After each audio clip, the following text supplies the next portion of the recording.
Hi friends, today we discuss about mutual funds. So what is mutual fund, how it works, everything we'll discuss. So a mutual fund is a pool of money managed by a professional fund managers. For example, I'm an individual. I have some 10,000 rupees. I can invest in a equities.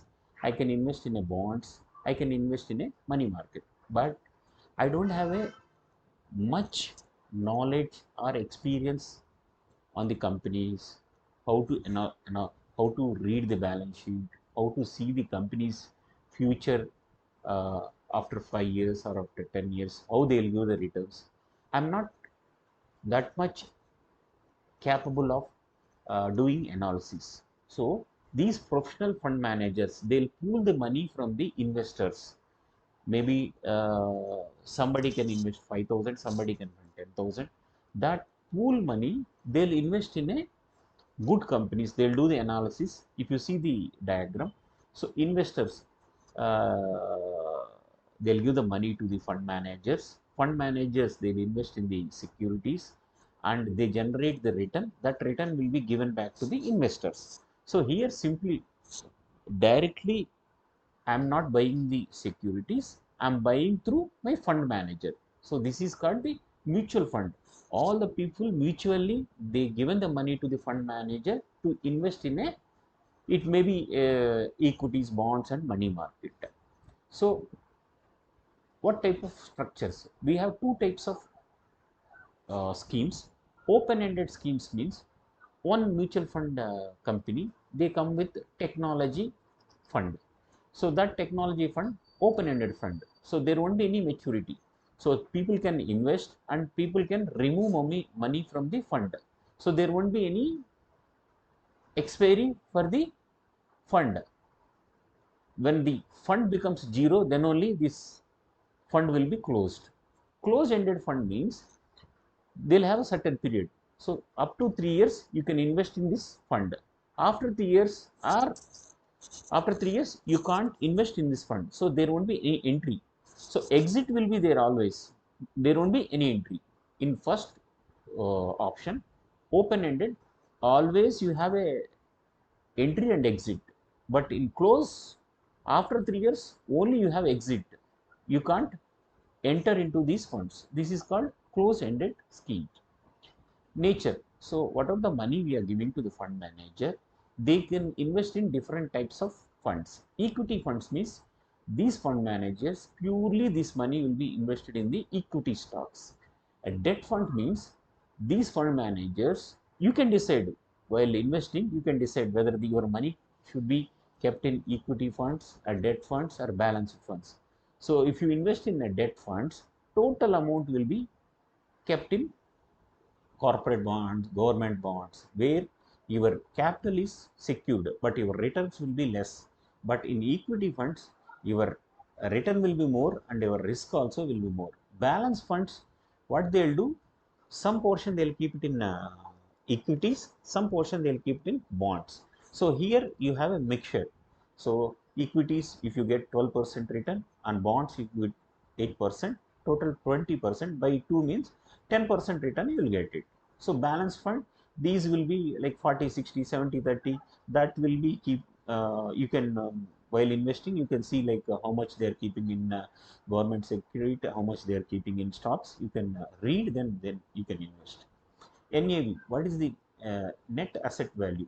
So everybody will be investing in mutual fund. I want to know what is the value for my money. So what they'll do, whatever the money pooled from the investors, they'll invest in a bonds or shares. So these shares or bonds value may be increase or decrease. So whether my investment is in loss or profit, so that will be depend on the NAV. So total amount invested by the uh, fund manager. So daily they'll take out the, okay, I invested 1,000 shares of Tata, 10,000 shares of Reliance. Every day they'll take the rate and they'll come out with total market value of the asset by total number of units. So unit will be 10 rupees unit. If I purchase 1000 rupees, I'll get 100 units. If I purchase 5000 rupees, I'll get 500 units. So by units, then I'll get a net asset value. So when I purchase for 11 rupees, now it is 13 rupees. So 2 rupees profit. So now NAV is 13 rupees. So that NAV will be calculated on the below formula. So what is systematic investment plan? I have a bulk amount of 1 lakh rupees. I have invested in a share, one share, I invested in a bond. Suddenly that price has come down. So 1 lakh will become, I will invest in a mutual fund also. I'll invest in a shares also. So suddenly when rates come down, my value will also come down. Instead of keeping everything, keeping a lump sum at a time, what I'll do, I'll invest fixed amount in intervals. So every month 5000 rupees for 2 years. What will happen? 1 month the market may up, next month it may down. But what will, after 2 years, I'll get an average. So I don't see increase in my drastic increase in my NAV or drastic decrease in my NAV, because I'm doing the average. Every month I'm investing. So I'll get a better price after 2 years. ELSS scheme. So whatever the investments, mutual funds I'm putting, whether these are the tax exempted, no, only when you invest in ELSS scheme, equity linked savings scheme, 50,000 will be exempted from your ATC. Under ATC, you can get a exemption, but whatever the amount you are invested in ELSS will be, it will have a lock-in period. So once these units are allotted, up to certain period, it may be 3 years, 5 years, it will be locked. For during that period, you can't redeem, you can't sell your mutual fund units. Options. So what are the options available? So you invest in my mutual fund, you will get a some return that will be called as dividend. So three options are there. Growth means they'll keep on keeping, like they'll increase the NAV. So they won't give any dividend to you. Whatever the share price are going up means your NAV will be keep on increasing. Reinvestments means they'll declare every year 2%, 3% dividend. That 2%, 3% they'll remove from your fund and they'll buy a new shares for the investor. So what else? What happens? Previous option, growth option, your shares will be same, but in reinvestment, your shares will be more because you are removing some portion of the dividend and you are investing in shares. So total shares will be more. And the dividend payout option means directly whatever the 2 rupees, 3 rupees dividend declared, that will be directly given to the customer. So systematic withdrawal plan. For example, you are invested for 5-10 years. Now it is retirement age. So every month 10,000 rupees you want as a pension. So you can give a systematic investment plan. So every month on a particular date, they'll sell but some units which is equivalent to 10,000 rupees. They'll redeem, that amount will be given to the investor. That systematic withdrawal plan available for monthly, quarterly, yearly also.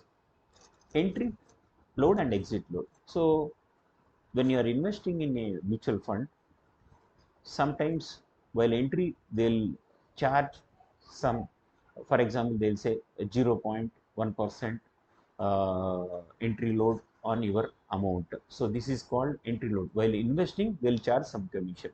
Exit load means when you are redeeming, when you are taking out money from your mutual fund, they'll charge some percentage. This is called exit load.